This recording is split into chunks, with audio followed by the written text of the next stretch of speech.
Are you worried about, do you get threats because of the positions you've taken on some of these things? Richard Dawkins, who has been sort of the leading, you would say him and Sam Harris really have been sort of the leading atheists in the world. Now, the atheist, particularly the new atheist movement, has collapsed over the last decade or so. I think largely that's good. And Dawkins himself has even begrudgingly admitted that he is glad to live in a Christian country, talking about Britain, because it defends his liberal atheist beliefs.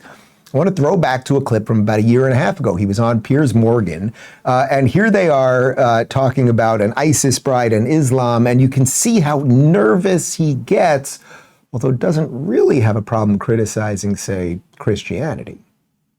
There's been a big debate about this ISIS bride, Shamima Begum, whether she should be allowed to come back to this country. Do you have a view about that? I'd rather not say. You'd rather not say? I haven't studied it enough. Well, she was married to an ISIS fighter. I know what. She was but she was 15 when she went out there. The debate really is, was she groomed to be part of this terror group in Syria? And as such, should we show mercy and allow her back to this country? Yes, I'm not going to say about that. Are you worried about, do you get threats because of the positions you've taken on some of these things? Yeah. When you saw what happened to Salman Rushdie, didn't send a shudder through you? Are you saying no, you don't want to talk about it? Or? Yes. Right. That's interesting in itself. Because there are areas which you would prefer not to discuss. Yes. I should have said that before we started.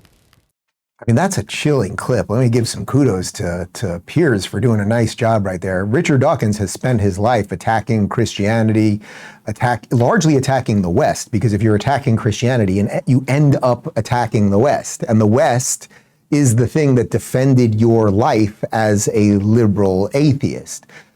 So he would have no problem. You can watch literally thousands of speeches of his online talking about Christianity. But when he's asked about an ISIS bride, that's not great. You marry an ISIS dude, maybe you shouldn't come back to the UK. That's not bigoted or anything else. But he's afraid to talk about it. You can really see, he can barely move his mouth, his body language, everything, really afraid to talk about it.